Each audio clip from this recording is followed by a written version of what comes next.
What's up, you guys? It's Jonno! Today I want to teach you a method that I'm using to GPS drift on my phone so I can hatch eggs. Now, if you're like me, it is very cold where you live and you don't want to go outside. It's potentially even raining and snowing so much that you could be snowed in or flooded in or all kinds of crazy situations where you cannot play Pokemon Go. But you've got eggs. What are you going to do? So there you can see I just showed you how to turn your GPS to GPS only, and that is going to make it to where your phone has less stable tracking for your location, and you're going to do that on Android only. Unfortunately, I don't have iPhone, so I don't know how to do it on iPhone. Now, this is an app that I'm also using in conjunction, and this is what makes my video different than a couple other people who have also covered this topic. Wakey is the app that I'm using, and I'm going to show you how to set it up right here. It's got a couple of nag screens where it makes you enable some permissions, so you do have to enable a couple of permissions, so I'm showing how to do that in this video so you don't get confused along the way. This one was a little bit confusing for me. I even did it wrong and had to re-record the video so I could do it correctly. So you scroll all the way down and turn Wakey on right there. So what this is going to do is make it so your screen does not turn off while you're GPS drifting. You're going to want to plug your phone in because it's going to drain your battery to do this. Now, sometimes you're stuck inside the house, you're stuck inside a large building, you might be stuck inside a parking lot, all kinds of different places where you can get this GPS drift to actually work. What I'm doing right now is enabling Pokemon Go in Wakey so that it is an app that Wakey will never ever turn off. As long as I have that app turned on, my screen will not turn off, which is what I want to happen, so it will track my distance. So I'm about to show you the, it's probably about 40-minute video. I turned it up to 15x speed so I could show you guys the GPS drift actually working.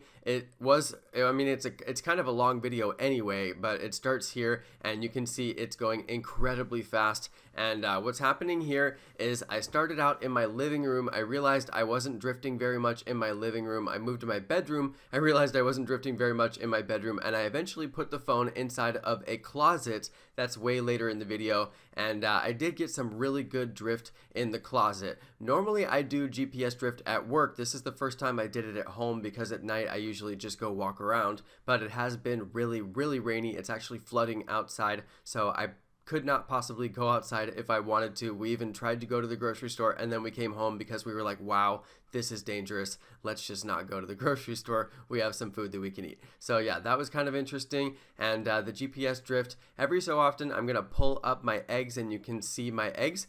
Spoiler alert, the 10K egg here is the 10K that I posted earlier. That was a Dratini. Shout out to Dratini. So that's pretty cool. And it starts out at 9.14 on my 10 kilometer egg. I was showing the 10 kilometer and the 5 kilometer and the 2 kilometers. For some reason, sometimes my eggs get different distances on them, and I'll start off all the eggs at the same time, but then they have different distances by the time they hatch, so that's always a little bit strange.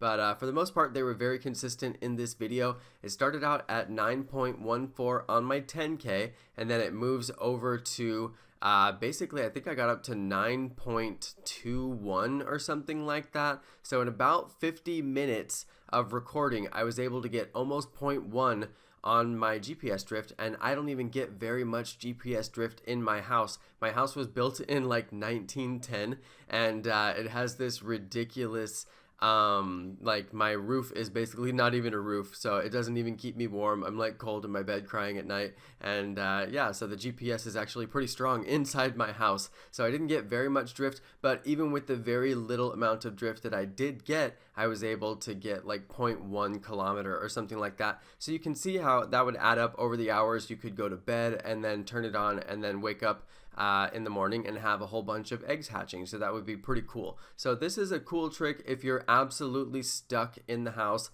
I mean, technically some people would say this is cheating, and technically some people say that using the trackers are cheating too, and I kind of don't care because this is like gray hat cheating. It's like not hurting anybody, and yes, I'm hatching eggs, whereas normally I would be walking, but I physically cannot go walk outside because it's flooding. So I don't feel too bad about this, and I barely ever do this, but tonight I was doing it, and I noticed some other YouTubers had covered this, and I was like, well, maybe I'll cover it too, because my particular way is very different. I'm using the Wakey app to make sure that my screen does not turn off. You don't necessarily have to use that, but I like the added security of knowing that my screen is definitely not going to turn off. I've had issues with the other ones, and you can see that I did get up to 9.17, so I was a little bit inaccurate there. I got about 0.03 on my egg, so not too bad. Thanks everybody for watching. Thanks to my awesome subscribers, and peace.